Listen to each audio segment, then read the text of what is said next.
hostage, bro! You're not a hostage! I keep telling you this. You are free to leave. Yeah, okay, I'm not falling for that! This show is amazing. I love Mutant Mayhem, and this is such a great continuation of the story. I binged it in one night. I absolutely loved it. Hooray. Chris, this animation style seems very connected and kind of inspired to comic books versus the style we had in the movie. What inspired you guys to use this animation style for the show? My inspiration was I can't draw at all and don't know much about animation, so I went right to Alan Moore. That's not a true statement. I've seen Chris draw. But we actually directly took things from Mutant Mayhem. Like, we want this to have a teenage perspective to it. We're trying to mimic drawings that people do on their notebooks and make a move. So we truly embrace a less polished look to it. Some of it, in a normal modern day 2D animation where like people all look for the most polished look, we're like, nah, we want it rough. We want it to look almost like a kid drew it, but and even like the way we choose our acting, facial expressions to some of the character posing, it like we embrace the rougher edges. Yeah. I loved it. And then Chris, what parts of this world were you most excited to explore that wasn't touched upon in the movie? I mean, the movie is always our guiding light. The movie's our touchstone. Like Seth Rogen, Evan Goldberg, Jeff Rowe, made something incredible, and people really responded to it and loved it. So our goal was really just to keep that going. And again, do something different. We don't want to just see the same thing over and over again. So our mission statement really was keep that vibe, keep that energy, keep that kind of really teenage centric world going, and then put them in new and exciting challenges. It's how can we challenge these kids like never before? And more or less what we came up with was we've seen them work together for 40 years now. We've seen them as brothers, as a team.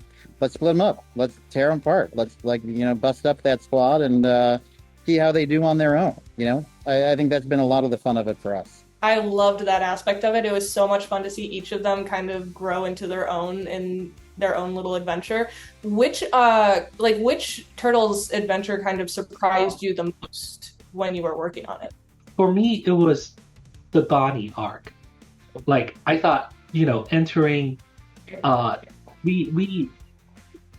most like it because we had in the flashback, we had the most interesting 8-bit look. It kind of matches him, but he's not the super techie. He's actually just a kid who's into nerd stuff, which is great.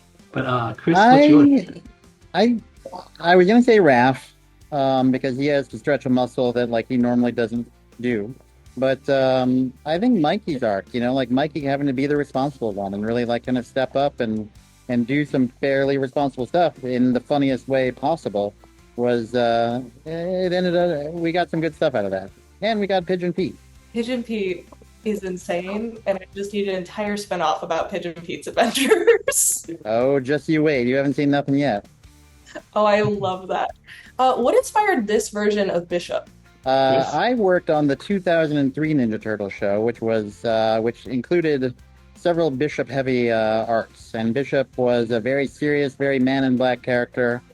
And, and I love that version of it. This one, we wanted to do something very different with it. We wanted to give the Turtles a villain to deal with that was incredibly different than Superfly. And we wanted robots, so we really kind of figured out how could we kind of flip the script on Bishop and give a version of it that is very different, but ends up in a weirdly similar place. So that was kind of the challenge. I love that. And then, Alan, what did you want to delve into with April's story a little bit here? And can you talk about working with Ayo? I think, obviously she worked on the film, so we had a direct transfer, and the way we treat her in the show is pretty much exactly the same as the way how the movie have her character in the movie. And, she's always the one, there's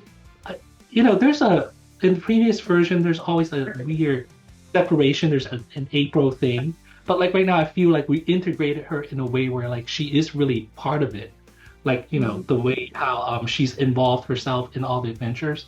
Isle obviously is amazing when it comes to all the comedy, and she fits that teenage vibe. Once we have them together, the chemistry is awesome. Like, I thought the jokes are super fun.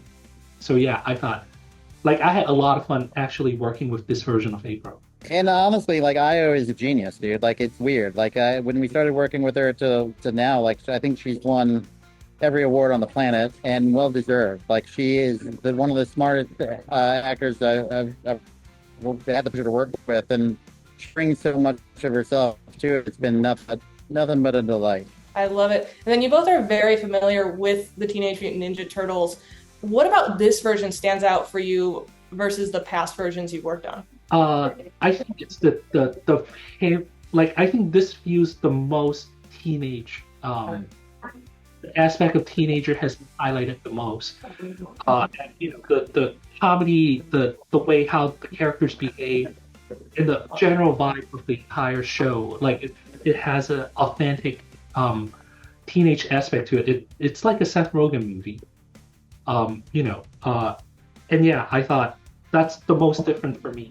Yeah, like honestly, like it's not so bad to follow a critically acclaimed, beloved movie, and kind of keep going with that tone. You know, like I think that April, all the kids, like you know, really just kind of bringing out the humanness of them has really been like the, you know, not the challenge, but like you know, like the assignment. Like we know that the turtles are going to have great action sequences. We know they're going to be funny. We know they're going to do all the turtle stuff, right? But like, let's really embrace the humanity of it.